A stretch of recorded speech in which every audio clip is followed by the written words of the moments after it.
Hello everyone, welcome to another Fallout 76 event video. Today we're going to be bringing you the event Collision Course. So it spawns over here at Morgantown Airport.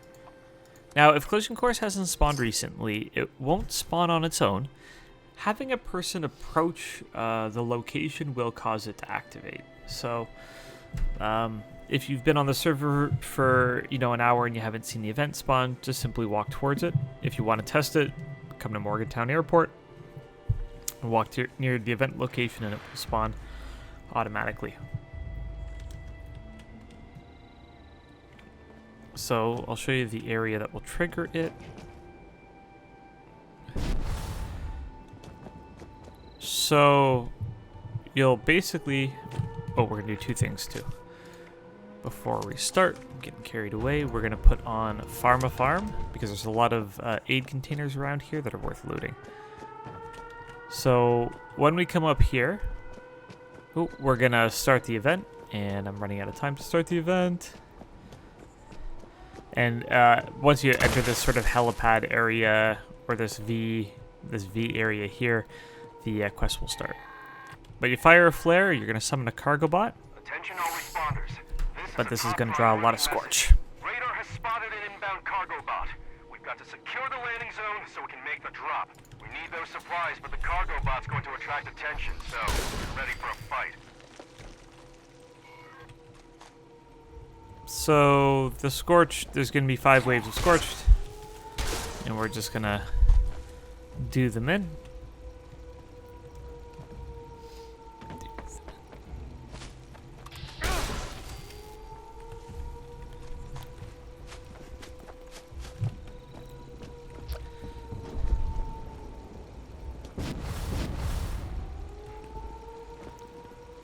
This is one of the first few events that people tend to do in the game. As the Overseer and Responders quest line brings you to Morgantown Airport. And the idea is that, when you approach Morgantown Airport, you approach here, and, the event is supposed to show you sort of the threat that is the Scorched. You hear about them, they're sort of the boogeyman at that point. Oftentimes during this event, a Scorched Beast will fly overhead. It will be neutral, you cannot attack it. It's really just more of a sort of an intimidation factor.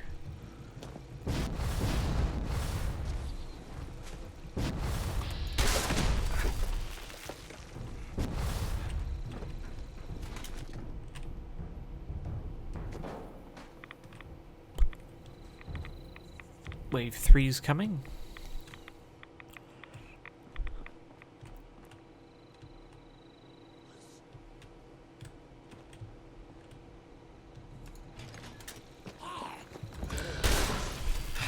Now, I've never seen a legendary enemy on this event, so that's why I don't do it in my normal rotation.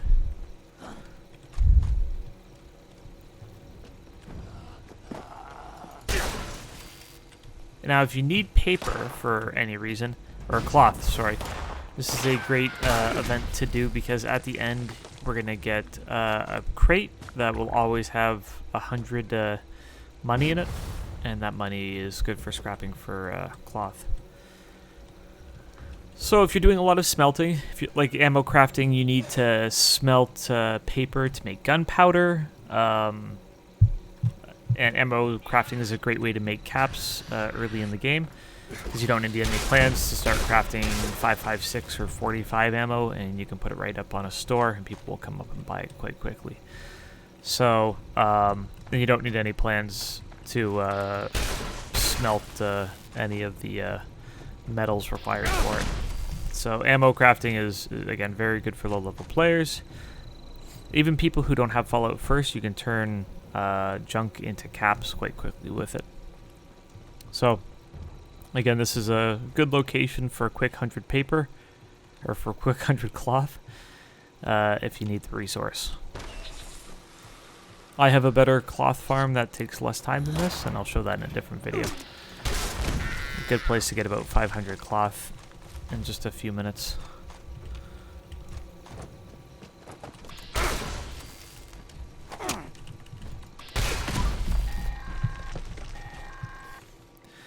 Attention responders. Cargo bot is now now on final approach. Eyes to the sky, people. So one of the reasons why we equipped Pharma Farm is because this drop container counts as an aid container. So with Pharma Farm, we have an 80% chance of getting an additional aid item when we loot the container, which I don't think a lot of people know.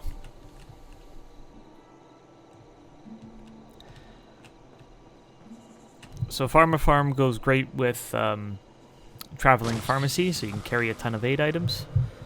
Again, I use aid items. If I need caps to sell to a vendor, aid items are my go-to. I just collect as many as I can. You know, I have 500 stim packs on me. Yesterday I sold down to 250, and I have another. You know, I get so many stim packs I don't know what to do with them. So if I'm not doing hard content, I tend to have Pharma Farm and Scrounger on me. There we go. So we procced another aid item.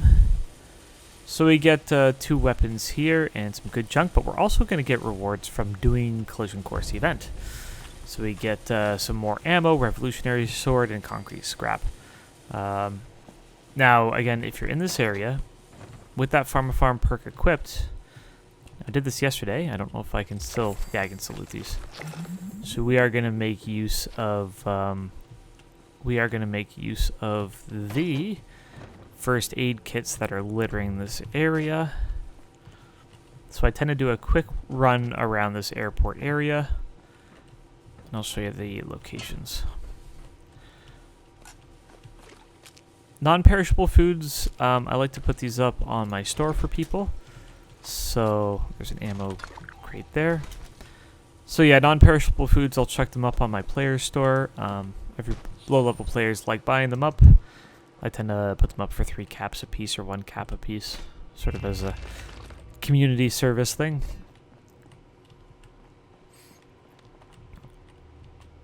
There we go. So again, if you're doing forest events or anything that's not particularly difficult, Pharma Farm and Scrounger are 2 great. These mirrors here are med containers. Scrounger and Pharma Farm are good perks to keep equipped. Again, if you want to rely on that non-perishable food, then Can Do is great, because every time there's a food container, you're going to get a non-perishable food item. That's one of the things that not a lot of people know. It's not just a random food item, it's always a non-perishable. So you don't have to worry about it spoiling.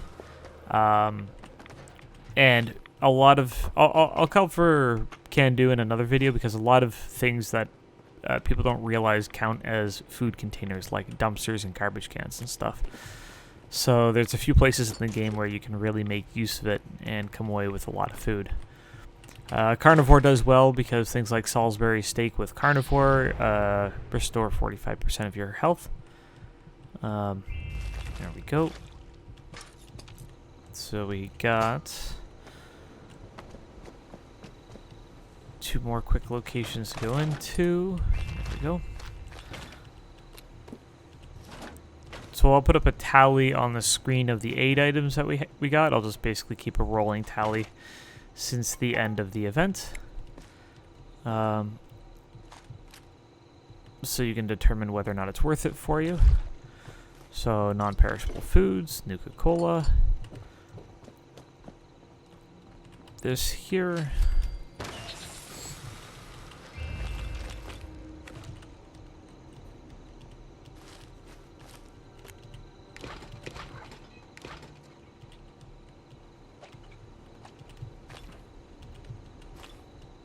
Okay, so stuck behind the door.